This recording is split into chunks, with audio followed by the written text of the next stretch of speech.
Good afternoon to all. Thank you for your kind words.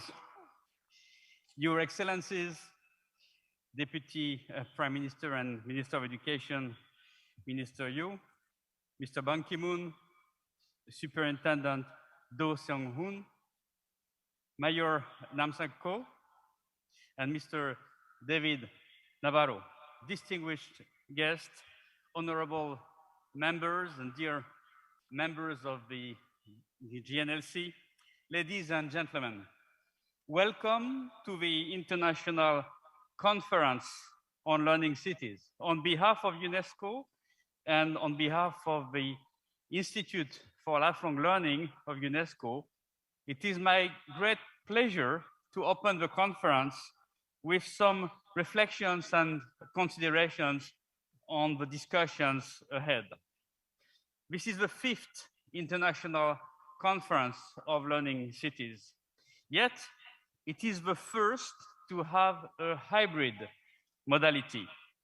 Many of you are attending this conference online, while some are here in the city of Yeonsu in the Republic of Korea.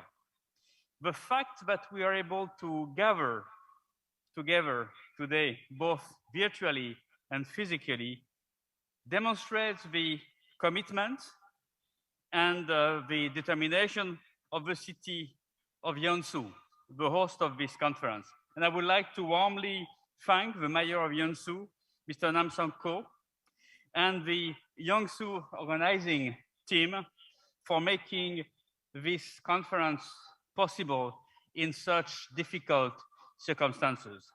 The COVID-19 pandemic has dramatically reshaped life in learning cities over the past 20 months. People have seen their work and learning turned upside down. At the start of the pandemic, schools, universities, offices, libraries, local businesses, cultural centers, and other shared spaces were closed as people sheltered from the virus. Closing down of schools and universities and other educational institutions have disrupted learning for millions of children, youth, and adults.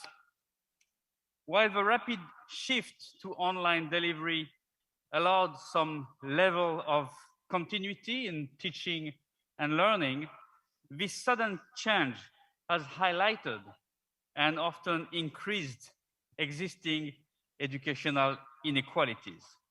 The gap between those with and those without access to educational opportunities has widened, placing disadvantaged populations across society further away from the goal of social inclusion. These inequalities of access and participation pose a severe threat to the social fabric of many societies. We need to address these damaging effects in our cities. Adapting to the pandemic also created new opportunities. Innovations in teaching and learning have emerged and hold tremendous potential for lifelong learning and education outside of the classroom. At the city level, responses to the crisis have been driven by a sense of collective responsibility and solidarity. And I think this is a very positive lesson that we can draw from this crisis.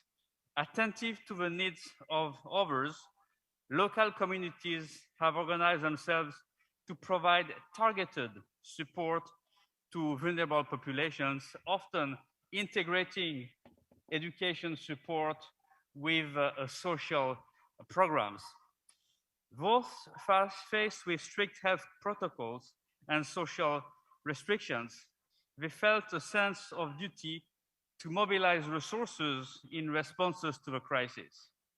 This is a real-world demonstration of the value of active citizenship and of its role to solve everyday problems at the local level. And here I would like to refer to the keynote speech of Mr. Ban Ki-moon stressing the importance of citizenship, in particular global citizenship, to address the challenges emerging from the current crisis.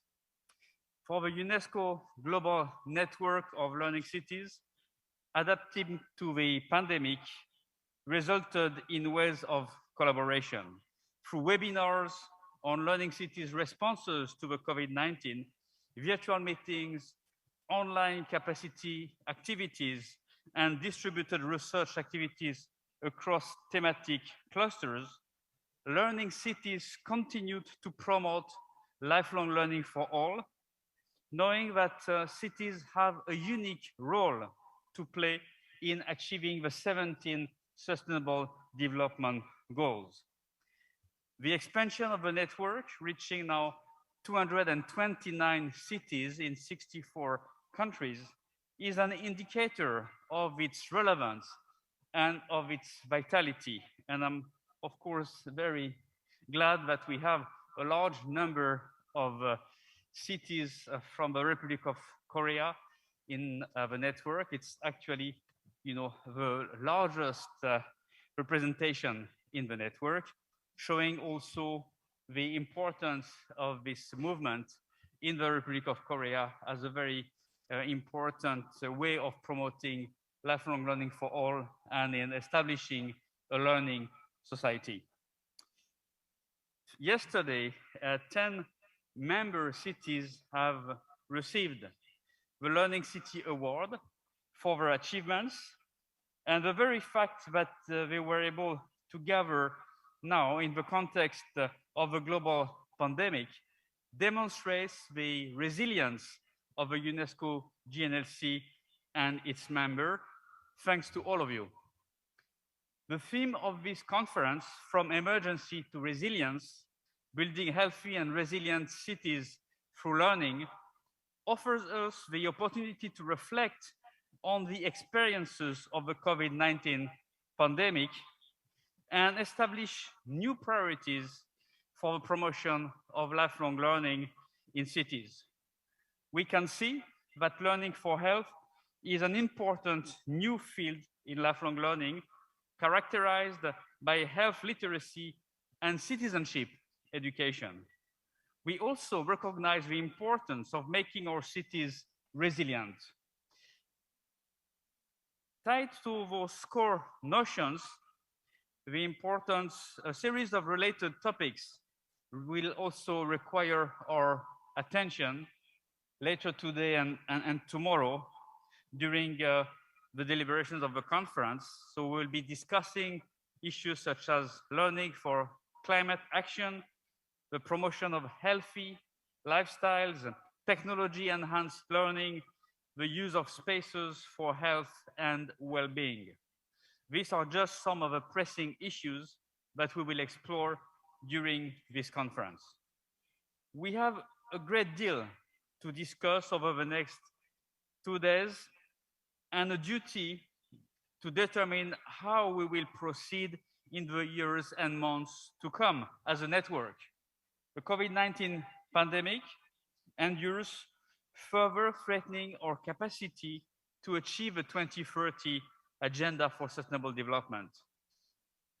In translating the SDGs into local actions, your contributions as city representatives is critical. We must find new ways of working together to build healthy and resilient cities through learning. This is our endeavor here in Yeonsu. Thanks again to all the members for their commitment. Thanks again to the city of Yeonsu for hosting this 5th International Conference of Learning Cities. 감사합니다.